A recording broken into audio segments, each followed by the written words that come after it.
उसमें सबसे बड़ा इशू ये था डीसी के अंदर कि डीसी वाले जो है वो क्रिएटिव फ्रीडम नहीं देते थे, जिसकी वजह से राइटर्स उनके छोड़ के जाते थे, डायरेक्टर्स उनके छोड़ के जाते थे, इवन के एक्टर्स ने वो फिल्म छोड़ दी और काफी एक्टर्स अपने कैरेक्टर से रिटायर हो गए। आपको एक चीज पता है कि यार ठीक है, आप वो उसको उस चीज पे जज नहीं कर सकते कि अच्छा यार वो उड़ के क्यों गया या वो मर के जिंदा कैसे हो गया, उसमें लॉजिक्स नहीं। अगर आप लॉजिकल मूवी ढूंढ रहे हो तो आप मार्वल ही देखो। उसके बाद बात आई मार्वल्स की। मार्वल्स का डिक्लाइन आया। डिक्लाइन आने का सबसे बड़ा रीजन ये था कि उन्होंने क्वालिटी कॉम्प्रोमाइज करके क्वांटिटी के ऊपर आ गए। डीसी अपनी स्टोरीज की वजह से लैग करता था और वही हालत अब मार्वल की हो रही है। और शरीर ठीक ठाक, तुम बताओ। जबरदस्त। तो आज बात करने वाले हैं हम मार्वल की सबसे बड़ी जो ये सीरीज थी, तो हमने फाइनल एंड गेम तक देखी। 12-14 साल की सक्सेसफुल लेगेसी बोलेंगे अगर वो सही अल्फाज है तो उसके बाद मतलब अगर आप उसको देखो तो मतलब 90s के जितने भी किड्स हैं उन सबका बचपन कहीं ना कहीं बचपन तो मैं नहीं कहूँगा, लड़कपन कहीं ना कहीं कनेक्टेड है। और इतनी बड़ी सक्सेसफुल फ्रेंचाइज होने के बाद हाईएस्ट ग्रॉसिंग मूवीज इनमें से हैं, तो आपको टॉप 5 हाईएस्ट ग्रॉसिंग में आपको 3 मूवीज इधर आ जाएंगी। Infinity War, Endgame, No Way Home. उसके बाद सडन एक के बाद एक प्रोजेक्ट फ्लॉप या एवरेज, लाइक डीसी वाली कंडीशन में देखी स्ट्रगल कर रहा है मार्वल। इटर्नल्स, उसमें इन्होंने एंजेलिना जूली को कास्ट किया। इतना आपको टोनी स्टार्क किया। मैं टोनी स्टार्क तो नहीं बोलूंगा, लेकिन हाँ इतने बड़े बड़े कैरेक्टर्स जाने के बाद एंजेलिना जूली जैसी स्टार कास्ट आपके पास है, इटर्नल जैसी मूवी, तो आप एक्सपेक्ट करोगे यार यहाँ से कुछ बड़ा होने वाला है। फिर शेंगची से भी मतलब मेरा ख्याल कुछ खास बिजनेस किया है, लेकिन इतनी सक्सेसफुल नहीं थी जितनी एक्सपेक्ट की थी। लाइक लास्ट वो नोवे होम ही रही है। उसके बाद मल्टीवर्स ऑफ मैडनेस जो आया, बिल्कुल वो भी सही है, मतलब एवरेज लगा। इतना खास बिजनेस भी नहीं किया जो एक्सपेक्टेशंस थी उससे कि यार ठीक है डॉक्टर स्ट्रेंज आ रहा है, मल्टीवर्स ऑफ मैडनेस। अब लेकिन वो मुझे डॉक्टर स्ट्रेंज का जो कैरेक्टर डेवलप हुआ वहां तक तो बहुत अच्छी लगी। सही है। अच्छा देखो, इसमें ना 2-3 रीजंस हैं ये मार्वल्स इतना फ्लॉप क्यों हुआ और कंटिन्यूसली जो अभी जो सागा स्टार्ट हुआ है इसका सही है, उसके बाद ये डाउन की तरफ क्यों जा रहा है। अच्छा, हम लोग डीसी को बड़ा क्रिटिसाइज करते थे शुरू के अंदर कि डीसी उस लेवल के ऊपर फिल्म्स नहीं बना रहा जो कि मार्वल्स उस लेवल के ऊपर फिल्म्स बनाता हूँ। बैक टू बैक उसके प्रोजेक्ट फेल हो रहे थे। उसमें सबसे बड़ा इशू ये था डीसी के अंदर कि डीसी वाले जो है वो क्रिएटिव फ्रीडम नहीं देते थे, जिसकी वजह से राइटर्स उनके छोड़ के जाते थे, डायरेक्टर्स उनके छोड़ के जाते थे। सही है, इवन के एक्टर्स ने वो फिल्म छोड़ दी और काफी एक्टर्स अपने कैरेक्टर से रिटायर हो गए। सही है। उसके बाद बात आई मार्वल्स की। मार्वल्स का डिक्लाइन आया। डिक्लाइन आने का सबसे बड़ा रीजन ये था कि उन्होंने क्वालिटी कॉम्प्रोमाइज करके क्वांटिटी के ऊपर आ गए। लाइक जो फ्रेंचाइज साल के अंदर 1 से 2 फिल्म बनाती थी, मेगा प्रोजेक्ट्स उसके होते थे, अब वो साल के अंदर 3 फिल्म्स बना रही है, 3 वेब सीरीज बना रही है। सही है। और जो उनका एनिमेशन हाउस है, उनका प्रोडक्शन हाउस है जहाँ से वो सीजीआई वगैरह करते हैं, उनको बिल्कुल ब्रेक नहीं दिया जा रहा। मेंटली वो लोग रिलैक्स है ही नहीं। सही है।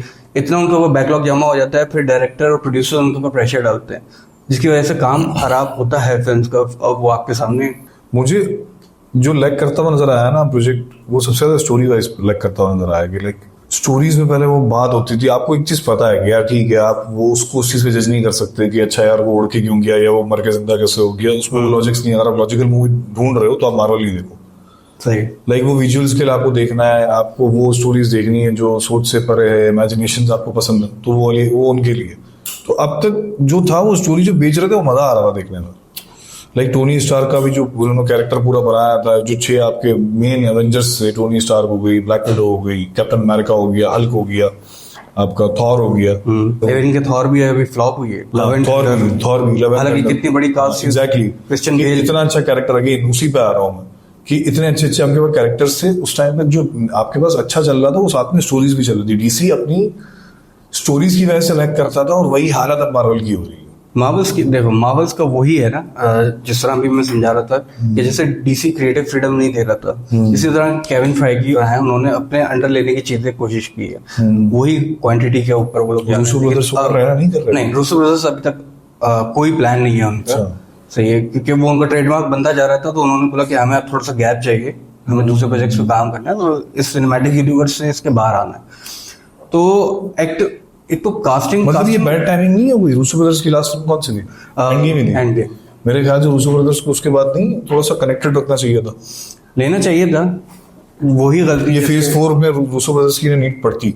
बिल्कुल। जैसे अभी जो जस्टिस लीग के जो डायरेक्टर थे डीसी के अंदर, उनको बाहर कर दिया गया। उसके बाद उनके HBO ने जस्टिस लीग, जैक स्नाइडर जो थे 4 घंटे का उन्होंने अपना अलग से एक पीस जो है HBO ने वो किया, सही है, वो बिल्कुल कट ऑफ हो गया। उसके बाद DC का डाउन और ज्यादा शुरू हुआ। DC तो बिल्कुल फ्रॉम स्क्रैच बनेगा ना, Exactly. वो तो खत्म हो गया। एग्जैक्टली उसी तरह रूसो ब्रदर्स को भी इंगेज रखना चाहिए था इन प्रोजेक्ट्स के अंदर, मैं ये मानता हूँ।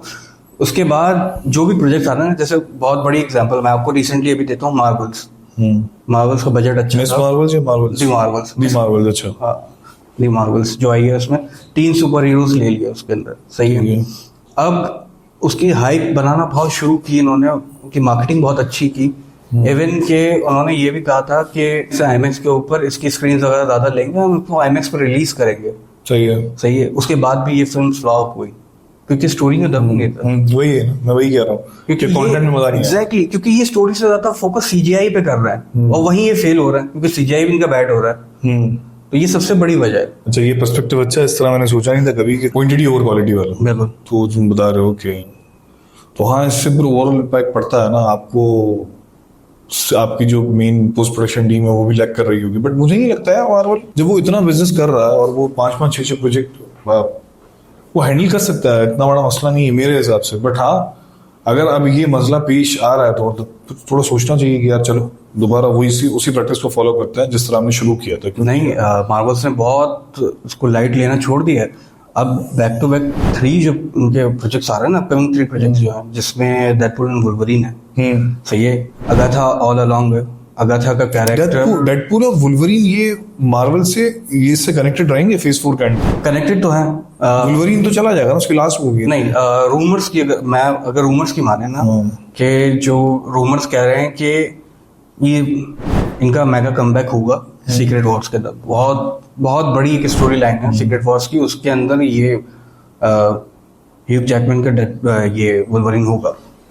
वुल्वरीन चांसेस हैं, वुल्वरीन के चांसेस। अच्छा, मैं हमेशा एक काम करता हूँ, मैं क्या करता हूँ, ये जो सोनी की मूवीज होती है ना, मुझे पता है ये मार्वल से कनेक्टेड होती है, मार्वल ही है बिल्कुल, बट मैं इसको थोड़ा सा ना मार्वल की जो अपनी जो इसकी इंडिविजुअल प्रोडक्शन जो है इसमें सोनी का कोई लेना देना नहीं होता, मैं उसको ज्यादा काउंट करता हूँ। लाइक मेरा एक परसेप्शन है, सोनी जो बनाता है वो अच्छा लगता है मुझे पर्सनली। मुझे सोनी की विजुअल से कभी मसला नहीं हुआ। सोनी की प्रोडक्शन होती है तो मुझे पता होता है कि आपको बहुत ज्यादा ब्राइट नहीं दिखाने को देखने को मिलेगा, जो मेरा परसेप्शन है। आपको सब कुछ बड़ा अच्छा क्लीन और थोड़ा सा डार्क भी होगा। मतलब जैसे आप स्पाइडरमैन अगर तीनों किसी ने फॉलो किए तो उसको आइडिया होगा, फिर अमेजिंग स्पाइडरमैन अगर किसी ने फॉलो किए उसको भी आइडिया होगा, फिर नो वे होम वगैरह जैसे लेके चले, तो वो सोनी का थोड़ा सा एक अलग मुझे लगता है लेंस मूवीज को देखने का, मूवी शूट करने का, उसका अलग सीन। सोनी का अगर सबसे बेस्ट प्रोजेक्ट बात करते हैं, सबसे बेस्ट तो एक तो सैम राइमी स्पाइडरमैन ट्रिलॉजी तो है। अगर उसके बाद अगर न्यू ईयर में बात करें, सोनी का जो बेस्ट प्रोजेक्ट अब तक आया ना वो अमेजिंग स्पाइडरमैन है। स्टोरी के लिहाज से लेकिन वो इतना सक्सेसफुल कंसीडर नहीं किया जाता। वो एक्टर्स और डायरेक्टर के बीच में जो कॉन्फ्लिक्ट है नहीं, मतलब स्पाइडरमैन की अब तक जितनी मूवीज भी आएंगी ना, उसमें सबसे कम जो जिसने कहेंगे लाइक बिजनेस किया वो अमेजिंग स्पाइडरमैन की फ्रेंचाइज। हाँ, तो उसका आर्क कंप्लीट नहीं हो पाया ना, उसकी स्टोरी कंप्लीट नहीं हो पाई। 2 पार्ट्स के बाद उसको कंटिन्यू नहीं किया। टॉबी मेगा का भी जो इसका स्पाइडरमैन 1 का भी जो एंड था, जो पुराना सबसे पहला स्पाइडरमैन था टॉबी, उसका भी एंड वो बहुत बुरा हुआ ना। 2007 की जो उसकी फिल्म थी लास्ट, जो स्पाइडरमैन 3 आई थी वो। लेकिन एक गुड न्यूज है, रूमर्स को अगर फॉलो करते ना तो भी मगर का स्पाइडरमैन सीक्रेट वॉर्स मैंने भी सुना है। बट इन शॉर्ट मैं ये कह रहा हूँ कि तुम डेडपूल के प्रोजेक्ट कुछ सही है, इसमें तुम काउंट कर रहे हो, डेडपूल हो गया और अगाथा बहुत बड़ा कैरेक्टर है। अगाथा का क्या है, तो मैंने उसको फॉलो नहीं किया। WandaVision जो भी सीरीज आई थी उसके अंदर जो मेन जो विलन था वो अगाथा थी, जिसने ये सब कुछ सेटअप किया था, मैनिपुलेट किया था और उसको मजबूर किया था स्कारलेट विच को ये सब करने के लिए। तो वो अगाथा का कैरेक्टर था और अगाथा की बहुत बड़ी कहानी है, लेकिन उन्होंने उसका जो है प्रीक्वल्स वगैरह से उसको कनेक्ट नहीं कर सके सही तरह ना। बस दिखाया एंड में, ठीक है अगाथा कर रही है, अगाथा से उसकी वॉर हुई, उसमें वो उसको हरा देती है, उसको उसके पैराडॉक्स में बंद कर देती है। अभी डेडपूल, अगाथा और तुम कह रहे हो कि ये जो captain America brave new world, ये ब्रेव न्यू वर्ल्ड से तो बहुत मतलब ये इन 3 प्रोजेक्ट से तुम एक्सपेक्टेशन रख सकते हो कि ये वो 12 साल जो 14 साल की जो लेगेसी थी, जो एक बीच में एक फॉल आया उसका। डेडपूल और वुल्वरीन से मुझे इतनी उम्मीद नहीं है ऑनेस्टली। रीजन क्या है? रीजन यह है कि मार्वल्स की जो फिल्म होती है ना वो अपनी हाइप की वजह से चलती है। और उसकी स्टोरी अगर लीक ना हो, सही, अब सेट की फोटोज आ जाना, स्टोरी लीक हो जाना, अब ये डेडपूल और वुल्वरीन में सबसे ज्यादा हुआ है, स्टोरी लीक हो गई है, सही है, सेट की फोटोज आ गई हैं, सही है, कैमियोज जो है बड़े बड़े रूमर्स में वो भी आ गए कि ये कैमियोज होने वाले हैं, तो उसकी हाइप थोड़ी सी कम होती हुई दिख रही है। रायन रेनॉल्ड्स खुद इस वजह से बहुत परेशान था, उससे पब्लिकली एक ट्वीट भी किया था कि अगर कोई शूट वगैरह हुआ करे भी तो फैंस से मेरी रिक्वेस्ट है कि वो फोटोज वगैरह ना लीक किया करें, क्योंकि बड़े प्रोजेक्ट्स होते हैं, उसकी वजह से हाइप भी कम होती है। तो मुझे लगता है कि शायद फेल हो जाए डेडपूल एंड वुल्वरीन। यार मैं इस प्रोजेक्ट को पर्टिकुलरली इसको फ्लॉप नहीं कहूंगा, क्योंकि मतलब ये फ्लॉप हो नहीं सकता, चांसेस मुझे बहुत कम लगते हैं, क्योंकि सबसे बड़ी बात ये है कि इसमें वुल्वरीन का कमबैक है।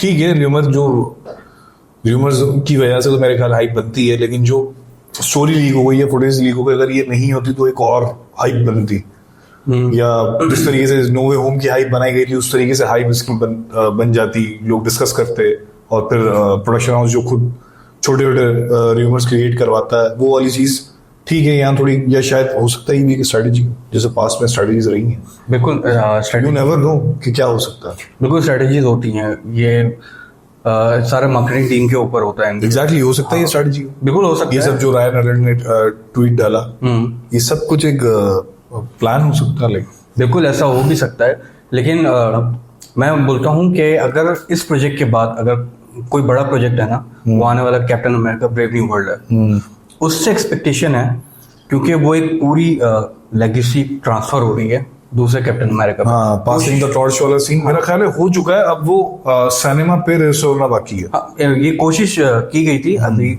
मकसद दिखाना ऑडियंस को ही चाह रहे थे कि ये कोशिश की गई है कि जो स्टीव रॉजर्स है उसका कैरेक्टर दूसरा कैप्टन अमेरिका बनाया गया। और ये तो कॉमिक्स में भी है ना, कैप्टन अमेरिका तो बहुत सारे दूसरे कैरेक्टर्स ने प्ले किया है। कैप्टन अमेरिका कैरेक्टर, वो स्टीव रॉजर्स एक अलग उसका एक टाइमलाइन थी, एक अलग एरा था उसका, उसके बाद काफी लोगों ने प्ले तो किया है, लेकिन सक्सेसफुल तो स्टीव रॉजर्स है ना। हाँ, मैं यही कह रहा हूँ कि उसका पासिंग द टॉर्च वाला सीन ऐसा नहीं कि फर्स्ट टाइम हो रहा है, ये हो चुका है कॉमिक्स में भी। लेकिन उससे अब सवाल ये पैदा होता है कि क्या ऑडियंस एक्सेप्ट करने को तैयार है इस चीज को। मेरे हिसाब से पासिंग द टॉर्च वाला जो सीन है ना, ये सैम विल्सन, ठीक है, ये कैप्टन अमेरिका तो अपने तौर पर इसको रजिस्टर कर चुका है इन गेम के अंदर, लेकिन अब विल्सन ने सीजन में तो बड़ी अच्छी एक्टिंग की थी, और फिल्म से एक्सपेक्टेशन है, लाइक अब पहले तो मुझे एक्सेप्ट नहीं हुआ था जब फर्स्ट टाइम उसको मैंने स्क्रीन पर सोचा था, अच्छा यार ये बनेगा अब captain America. Captain America Steve Rogers ने बहुत हाई कर दिया उसका स्टैंडर्ड, वो लाइक उसको पार करना बहुत मुश्किल है। तो अगर आप इसको इस तरह देखोगे ना तो आप कभी एक्सेप्ट नहीं कर पाओगे। इसको आपको ऐसे देखना पड़ेगा, जब क्रिस्टोफर नोलन ने बैटमैन खत्म किया और जब बैन एफ्लेक आया, तो लोगों ने थोड़ा उसको एक्सेप्टेंस की तरफ देखा कि यार अच्छा चलो अब ये कैरेक्टर ये बंदा करेगा प्ले। ठीक है, यहाँ स्टोरी डिफरेंट है, यहाँ सिनेरियो बहुत डिफरेंट है, बट मेरे हिसाब से थोड़ा सा ना ऑडियंस को भी इसको देना पड़ेगा रूम के, यार ये उसको मौका तो देना पड़ेगा। अगर आपको दोबारा कैप्टन अमेरिका ऑन स्क्रीन देखना है तो आप क्या पता ये सीक्रेट वॉर्स में स्टीव रॉजर्स का भी कमबैक हो जाए और दोनों कैप्टन अमेरिका को एक साथ देखो। सक्सेसफुल हो सकता है, नो डाउट सक्सेसफुल हो सकता है, लेकिन यूएस के अंदर ना अब बहुत सारी चीजें मैटर करती हैं उनकी इंडस्ट्री के अंदर। लाइक ठीक है, अब स्टीव रॉजर्स, क्रिस इवान ने जो प्ले किया, उसके बाद ट्रांसफर हो रहा है सैम विल्सन के बाद एंथनी मैकी के पास, लेकिन अब एक जो फैक्टर आता है ना, वो थोड़ा सा रेसिज्म का भी फैक्टर आता है। काफी लोग हैं वो जैसे अभी बीच में डीसी का बड़ा हाइप हुई कि ब्लैक सुपरमैन आने वाला है, लेकिन वो स्टोरी दब गई, उसके ऊपर अभी शायद काम हो रहा हो या ना हो रहा हो। इसी तरह अब ये Captain America as a audience इसको स्टीव रॉजर्स की जगह एक्सेप्ट करते हैं कैरेक्टर को भी, या उसके जो रेसिज्म वगैरह है जो ब्लैक, वो एक्सेप्ट नहीं करना चाहते कुछ लोग, उसकी वजह से फ्लॉप होता है। लेकिन मैं ये जानता हूँ कि ये प्ले जो करेगा कैरेक्टर अपना, वो बहुत जबरदस्त करने वाला है। ट्रेलर से अंदाजा हो रहा है, ट्रेलर के शॉट से, उसकी एक्टिंग से आइडिया हो रहा है कि बहुत स्ट्रॉन्ग आ रहा है। वो टीजर की बिगिनिंग से बात करते हैं तो जो ओपनिंग हुई है वहां पे, ये उससे मिलने जाता है, क्या नाम है उसका, जनरल रॉस से। तो वो जो मतलब अब वो कैरेक्टर ही एक नया बंदा प्ले कर रहा है, हैरिसन फोर्ड कर रहा है। तो रीजन है कि उसकी डेथ हो गई है, जो पहले कैरेक्टर प्ले। सबसे पहले तो जो ट्रेलर के शुरू में उसको जिस तरीके से उसको रजिस्टर किया गया है कि लाइक वो टुगेदर वाला जो उसका सीन था, खड़ा हुआ पीछे स्क्रीन पर टुगेदर लिखा हुआ आ रहा है, और उसको जिस तरीके से शेप करने की कोशिश कर रहे हैं, अगर देखा है तो सुकोविया वाला जो मैटर सकोविया में थोड़ा कैसा था। हाँ, जो सिविल वॉर हुई थी और जो भी आपने एवेंजर को टूटते हुए देखा था वो इसी के फैसले के बाद हुआ था ना। बिल्कुल ऐसे सिविल और वॉर अब- पे विंटर वॉर्स के बाद। एग्जैक्टली और अब ये सैम विल्सन को बुला रहा है और ये भाई तो प्रेसिडेंट कैसे बन गया, ये थोड़ा मुझे समझ नहीं है। इसका कनेक्शन सीक्रेट इन्वेजन से ही डेफिनेटली सीक्रेट इन्वेजन से ही कनेक्शन है, क्योंकि उसके बाद जो स्क्रल्स ने जो इन्वेजन किया था बड़ी बड़ी पोजीशंस के ऊपर बड़े बड़े पॉलिटिशियंस को उन्होंने रिप्लेस कर दिया था। उसके बाद हो सकता है कहानी के अंदर ऐसा ट्विस्ट आया हो जो कि शायद देखने को मिले, सही है। लेकिन मैं उम्मीद करता हूँ ना देखने को मिले, क्योंकि वो ड्रैग हो जाता है। सही है, अगर छोटा सा सेगमेंट भी हो उसके ऊपर तो क्लियर हो जाएंगी चीजें। उसके बाद हैरिसन फोर्ड अपनी कैंपेन लड़ता है, ट्रेलर के अंदर शॉर्ट्स हैं, सही वो कैंपेन्स के अंदर बात कर और वो जो हैरिसन फोर्ड वाला रिप्लेसमेंट है स्पेशली मुस्टैच वाला, मेरा ख्याल है हैरिसन फोर्ड मुस्टैच अपने लिए रेडी नहीं था। शायद तो उसने वो सैम विल्सन ने उस पर रजिस्टर भी कर दिया कि वो उसके लुक के ऊपर, उसके ऊपर सूट भी नहीं करती। हाँ लेकिन उसने वो उस डायलॉग से भी रजिस्टर करवा दिया कैसे यार इस वाले रॉस की मुस्टैच नहीं होगी। अच्छी बात है। उसके और वो जो शुरुआत में वो जो उसको बुलाता है कि यार ठीक है मुझे तुम्हारी नीड है, और उसके बाद वो वही वाला सवाल पूछता है जो सुकोविया के टाइम पूछा था कि व्हाट इफ कि हमारी आपस में ना बने या हम दोनों को इससे से कॉन्फ्लिक्ट हो जाए, जब वो कहते हैं कि उस जगह हम ना जा सके जहाँ हमारी नीड है, तो कॉन्फ्लिक्ट वाली बात आ गई। तो वो यही कहता है कि काम तो विल्सन करना की- पड़ेगा सर, सैम कुछ भी हो। एग्जैक्टली सैम विल्सन यही कहता है कि कॉन्फ्लिक्ट। फिर उसके बाद चीजें थोड़ा सा आगे बढ़ता है तो आप वो देखते हो वो जापान वाले वो छोड़ रहे हैं इनके ऊपर अपने फाइटर प्लेन छोड़े हुए, वो मिसाइल बिल्कुल। अच्छा, ये सबसे इम्पोर्टेंट पॉइंट है कि ये दो नेशंस जो उसमें दिखा रहे हैं, जापान और यूएसए का जो कॉन्फ्लिक्ट आ रहा है वो आ क्यों रहा है। सही है। क्योंकि अगर इटर्नल्स आपने देखे हो, इटर्नल्स के अंदर एक सेलेस्टियर था जिसको ग्रो होना था अर्थ के अंदर से, सही है, वो ग्रो नहीं हो पाया क्योंकि इटर्नल्स ने बगावत कर दी थी। अपने ही जो बनाए हुए उनके जिस गॉड ने उनको बनाया था अरिशम ने फिर उसके जस्टिस के लिए भी उसको एंड के अंदर जो लेके जाता है वो पता नहीं है उसमें क्या हो, इटर्नल्स पार्ट 2 के अंदर आएगा भी या नहीं आएगा। लेकिन जो तहमत जो निकल रहा था उस अर्थ से, उसके अंदर शायद रूमर्स की अगर माना, उसके अंदर शायद वाइब्रेनियम या कोई ऐसा एलिमेंट है उसके अंदर जिसकी वजह से ये इंटरनेशनल बॉर्डर्स के ऊपर है वो, तो इस वजह से ये वॉर्स है उसको क्लेम करने के लिए, इस वजह से शायद मिसाइल्स वगैरह वो। उसका नाम वाइब्रेनियम नहीं था, उसका नाम है एडमिंटियम है एडमिंटियम है। अच्छा, एडमिंटियम वो मेटल है या एडमिंटियम वो वही चीज है जो वुल्वरीन की बॉडी के अंदर है। बिल्कुल एडमिंटियम ही है। उसका अच्छा सबसे अच्छी और सबसे अमेजिंग बात यह है कि इसका अब तक एमसीयू में कोई ऐसा खास बड़ा जिक्र हुआ नहीं था एडमिंटियम। ये फर्स्ट टाइम इसकी डिस्कशन भी हो रही है कि ये रूमर है कि ये चीज, मेरे हिसाब से ये रूमर है क्योंकि अब तक ये रजिस्टर नहीं हुआ एडमिटियम। अच्छा, सबसे पहली बात है अभी तो एक्समैन जो है उसको तो इंट्रोड्यूस ही नहीं किया गया, सिर्फ पोस्ट क्रेडिट सीन के अंदर द मार्वल्स के एक्समैन को इंक्लूड किया गया। जो भी पोस्ट क्रेडिट सीन में हम देखते हैं कि फोटोन जो होती है वो वहाँ दूसरे प्लैनेट के ऊपर फंस जाती है, दूसरी टाइमलाइन में फंस जाती है जहाँ पे एक्समैन एग्जिस्ट करते हैं। सही। उसके बाद एडमिंटियम वाला जो वुल्वरीन ओरिजिन्स के अंदर जो सीन दिखाया गया उसके अंदर वो एडमिंटियम जो स्ट्राइकर नाम होता है उसका विलेन का, उसको वो मिल जाता है लेकिन बताया नहीं जाता कि कहाँ से आया। सही। उसके चक्कर में पूरे गांव को मार देता है। एक्समैन अभी अर्थ 616 के अंदर जो भी करंट जो चल रही है उसके अंदर एक्समैन एग्जिस्ट ही नहीं करता, उनका वजूद नहीं है ना अच्छा, अच्छा, वुल्वरीन अच्छा, का। अब शायद उसको सेटअप कर रहे हैं ये लोग, ये भी एक पर्सपेक्टिव है बिल्कुल, क्योंकि अभी तक तो किसी एक्समैन को नहीं दिखाया गया इसमें। हाँ बिल्कुल। चार्ल्स को दिखाया गया था जो भी doctor strange multiverse of madness हुई थी, वो भी दूसरे यूनिवर्स दूसरी यूनिवर्स में दिखाया था और उसको लेकिन दो एक्सपेंस दिखा ना यार, बेसिकली ये जो वांडा और उसका भाई जो था, वांडा को अभी तक जो है अभी तक बताया नहीं है यार स्क्रीन के ऊपर कि वो म्यूटेंट है, सही। तो ये चीज अभी तक रजिस्टर्ड नहीं हुई है। अच्छा। अब शायद इसकी बेस रखना शुरू हुई है। कोई सीन दिखाया तो था, पोस्ट क्रेडिट सीन था एवेंजर्स 1 का था मेरा ख्याल, पता नहीं किसका था, जिसमें वांडा और उसके भाई को दोनों को एक उसमें दिखाते हैं कि लैब के अंदर उन पे टेस्ट हो रहा। अगाथा उसको पास में लेके जाती है। अगाथा नहीं वो तो एक अलग था, उससे पहले जब बिगिनिंग में जब ये दो कैरेक्टर्स आए थे। हाँ, लेकिन उसमें वो दिखाते हैं कि उसको पावर सोर्स उससे माइंड स्टोन से माइंड स्टोन से मिल रही है। सही है, माइंड स्टोन से उसको पावर मिली है। लेकिन जब वांडा विजन देखते हैं हम उसको, जब वो अपने पास में लेके जाती है अगाथा, तो उसमें ये रजिस्टर करते हैं कि उसके अंदर पावर शुरू से थी, माइंड स्टोन ने उसकी पावर को ट्रिगर करके इनहेंस कर दिया। सही है। लेकिन एक्समैन जैसा वर्ड या म्यूटेंट जैसा वर्ड कोई रजिस्टर्ड नहीं हुआ अभी तक स्क्रीन के ऊपर। ठीक है। ये थ्योरी है, सही है। उसमें पावर्स थी वो ट्रिगर कर दी गई, सही है।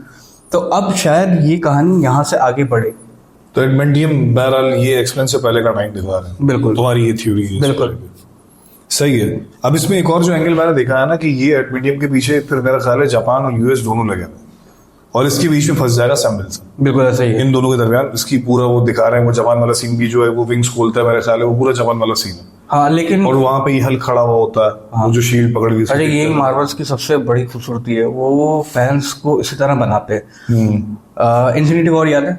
इन्फिनिटी वॉर का ट्रेलर आया था हमारे पास, जो सबसे लास्ट शॉट होता है ट्रेलर का, उसके अंदर देखते हैं कि सारे जो है एवेंजर्स भाग रहे हैं, उसके पीछे हल्क भी भाग रहा है। वो शॉट पूरा चेंज कर दिया गया। तो टीजर ट्रेलर के अंदर मार्वल्स जो भी विजुअल्स दिखाता है वो पोस्ट क्रेडिट पे जब फिल्म रिलीज होती है वो चेंज हो जाते हैं। पोस्ट पे जब फिल्म रिलीज होती है, ठीक है। इस मूवी के टीजर के अंदर एक और जो सबसे इंटरेस्टिंग कैरेक्टर जिसको मैंने एटलीस्ट मुझे ऐसा लगता है मेरे साथ काफी लोगों ने बॉयज के बाद ज्यादा देखा, लेकिन मुझे ठीक है वो उसका फिर मैंने बैकग्राउंड देखा, एक अच्छा एक्टर है, लेकिन उससे पहले मैंने नहीं देखा था उसको। बॉयज में एक बहुत स्ट्रॉन्ग कैरेक्टर वो ऑलरेडी प्ले कर रहा है, मिस्टर एडगर का।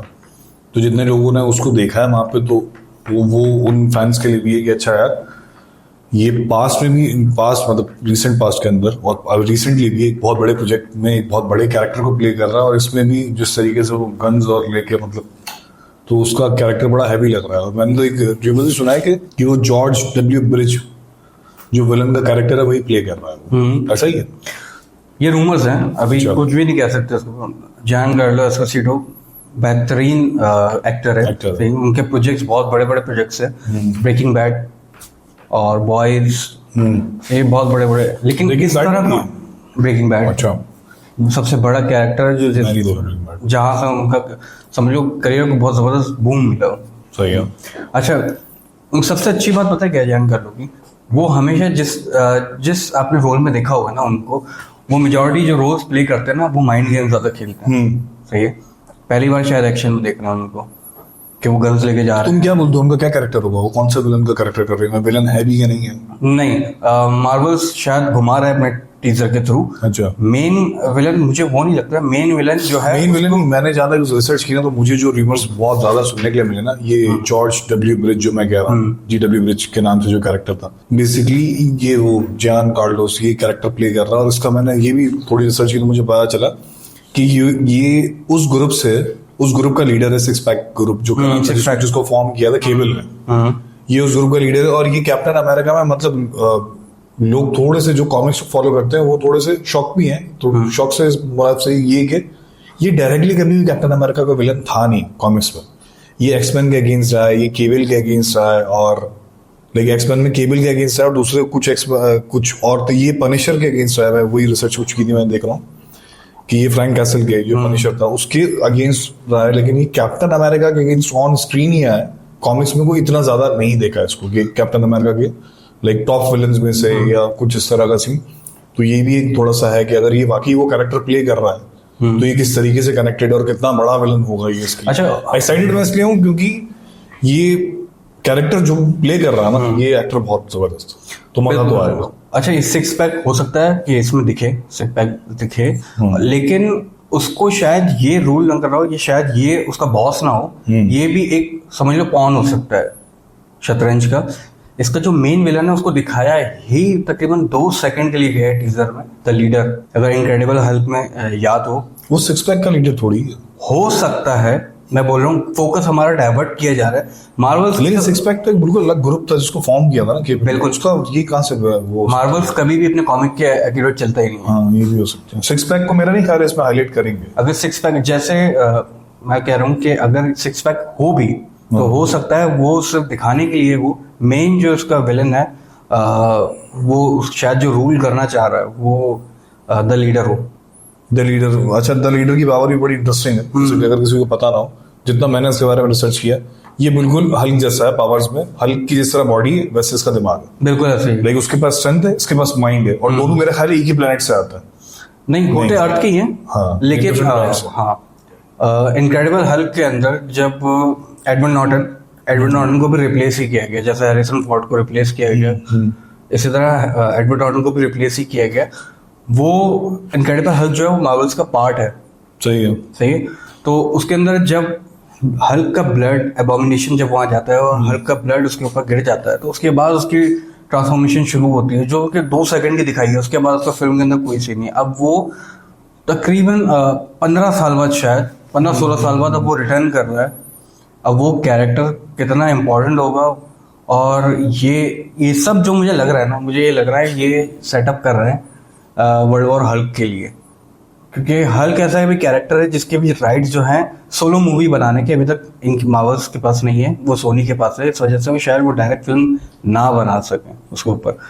वर्ल्ड वॉर हल्क को शायद लेके अभी कोई बात हो स्टूडियोज के बीच में, शायद राइट्स इनके पास आ जाए, उसको सेटअप करने के लिए ही ये सब हो। तो रेड हल्क को भी दिखाना टीजर के अंदर, शायद ये उसी तरफ जा रहा है। अच्छा, टीजर में एक और इंटरेस्टिंग चीज है, वो जो विल्सन के साथ एक और उड़ते हुए दिखाया आपने, वो फैल्कन है। कॉमिक्स के हिसाब से वो टॉरस नाम है उसका, मेरा ख्याल है, तो उसको भी बड़ा देखने में मजा आएगा। वो कॉमिक के हिसाब से तो हाफ ह्यूमन और हाफ टर्मिनेटर टाइप का है, लेकिन इसमें कोई ऐसा सीन नहीं है, तो वो बड़ी इंटरेस्टिंग चीज देखने के लिए मिलेगी। दूसरा, कैप्टन अमेरिका का सूट, वो जो सीरीज के अंदर व्हाइट सूट दिखाया है, वो फनी था वो, लेकिन कुछ सीन्स में वो भी है। अगर आप थोड़ा सा बिगिनिंग में तो जैसे वो अंदर आ रहा है, वो जो शॉर्ट बीच में जम कट की तरह मैच कट बनाने की है जो शुरू में, उसमें जो उसका सूट दिखाया डार्क ब्लू कलर का, वो आपको विंटर सोल्जर के सूट दिखा रहा है, स्टीव रॉजर्स के, क्रिस एवांस के।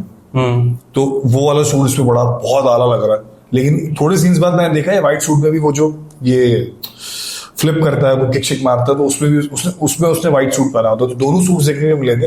हो सकता है ये उसको ट्रांसफॉर्मेशन के बाद मिलेगा, जो बिल्कुल डार्क ब्लू टाइप का सूट है, कि ट्रांसफॉर्म करेगा, रॉस को कोई धोखा दे शायद, उसके बाद वो कोई ट्रांसफॉर्मेशन दिखाया अपनी पहले सेटबैक के बाद।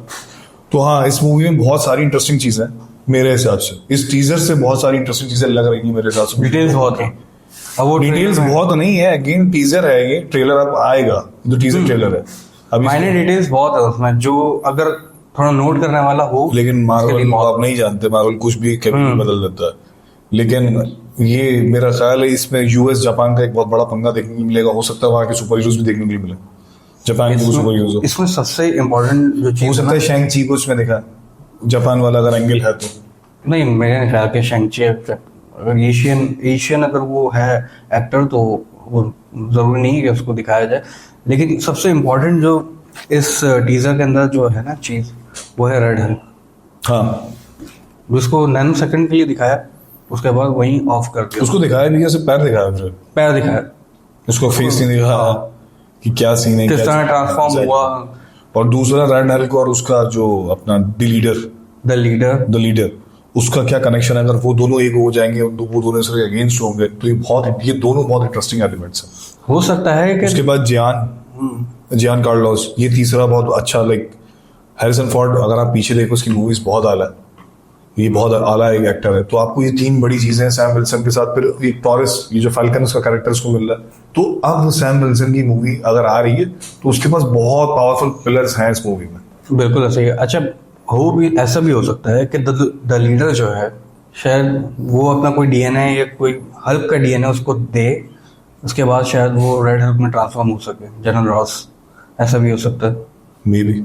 और बहुत इंटरेस्टिंग होगा अगर ये हुआ, तो ऐसा होना चाहिए, हो सकता है, क्योंकि नई स्टोरीज देखने के लिए ऑडियंस बहुत, और इस मूवी से उम्मीदें बहुत है, क्योंकि ये बेसिकली आप क्रिस एवांस के बाद कैप्टन अमेरिका को पहली बार बड़ी स्क्रीन पे देखोगे।